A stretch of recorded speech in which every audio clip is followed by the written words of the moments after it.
Hi and welcome to Inspiration Station. I'm designer Jen Gallacher and today we're going to use 3 different stamping techniques to create a layout.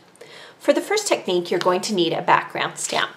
Now a background stamp comes in a variety of different sizes, but ones that I particularly like are larger in size and are made to cover an entire A2 card front. So on this particular stamp, the black will stamp the color and the white will not be stamped. So on this particular sheet of cardstock, which is green, the black is going to stamp the color and the white will turn into the green that's already showing. So what I recommend doing for this particular technique is taking your stamp pad and you want to ink up the entire stamp. And I have found that I have to go over these larger stamps several times to make sure that I get ink across the entire image. Now for this technique, you're going to want to use a slightly darker ink color than the ink on, or rather the color of your cardstock. Then using the edges of the actual stamp, very carefully place the image onto the cardstock, or rather the cardstock onto the image. And then I'm going to take a brayer, which is a tool with a roller on it, and I'm going to press that cardstock into that inked image. Now you can do it the other way. You can place the background stamp on top of the cardstock, but I found I get a more even coloring when I do this particular technique. The key is not to allow the paper to slip. You can also come back with your fingers and burnish it. Again, do not let the cardstock slip. When you're done stamping, this is what the image will look like, and you can see that it gave me just a nice clean image. So let's go ahead and move on to the next technique. The next technique will require the use of a Versamark ink pad and a stamp, as well as the cardstock color that you want to use. Now a Versamark ink pad simply brings out a darker color on the cardstock that you're going to use. So if you wanted to get an ink color that is slightly darker but you don't have it, this is where the Versamark ink pad comes in so handy. So again, ink up the stamp. You won't be able to tell that it's inked up. And then I'm going to use the bottom edge of this cardstock as a guide as I stamp this image on top of it. And you can see that it creates a subtle looking stamped image. Now this is also the same stamping pad you would use if you are going to use embossing powder. At this point I could use clear, white, or whatever color I want on the stamp, but I'm going to leave it like this. Again, a Versamark ink stamp pad will stretch all of your stamps. So one additional stamping technique I want to talk about is how to stamp into textured cardstock. Now when you have a stamp set like this that has a variety of images and phrases, I suggest that you use the outline stamp when stamping it to texture.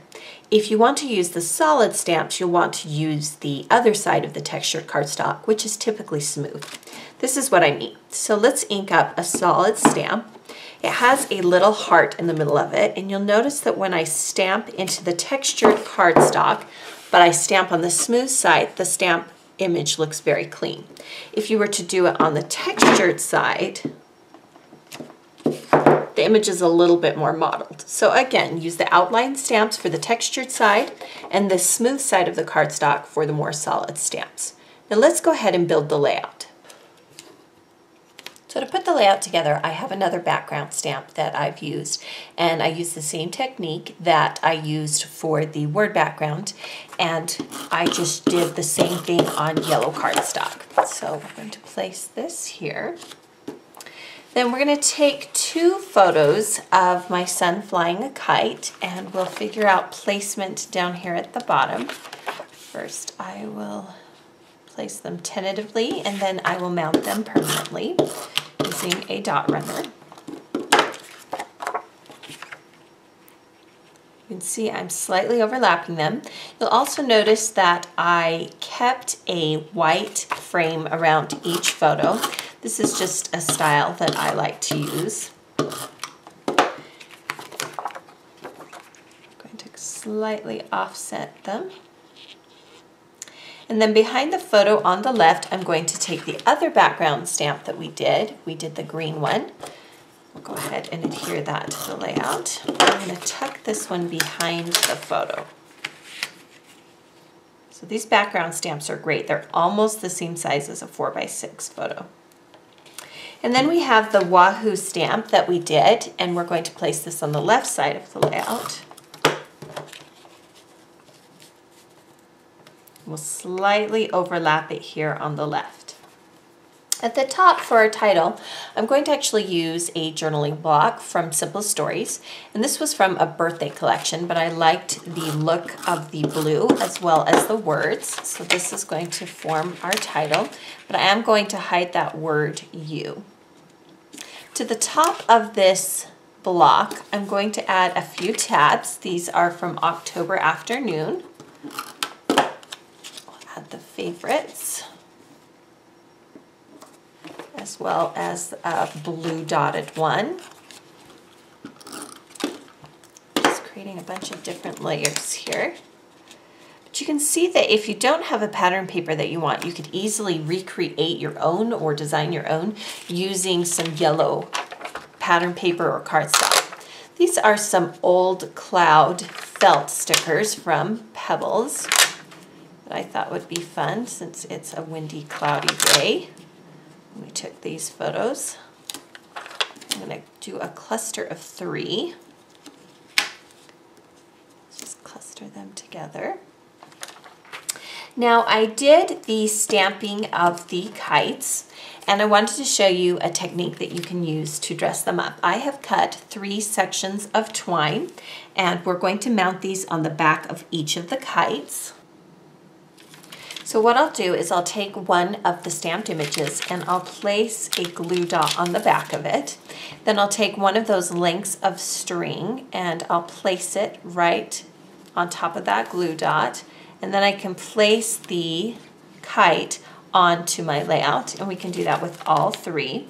Try and get the glue dot as low to the bottom of the kite image as possible so that when you add the string, it sticks closer to the bottom edge. And glue dots are a little bit malleable, meaning you can move them a little bit. So just add that, and then the last one. You could also pop dot these if you wanted to create a little bit of dimension. But again, twine, baker's twine ribbon just gives them a little bit more interest. Do the third one right on the photo.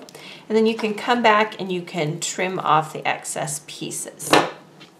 Across the bottom of the layout, I'm going to add some gray washi tape. I'll actually extend it past the page and then fold it over. And then on top of that, we'll add some of that teal blue. And I'm just starting this roll, and you'll see that the edge is pretty straight, which I don't want. So I'm going to tear it a little bit. And I'm using the grid of the Jelly Bean Soup pattern paper to follow the line to make sure my tape is aligned. And again, we'll just rip it off and fold it over on the right side. To finish off the layout, we'll add a date.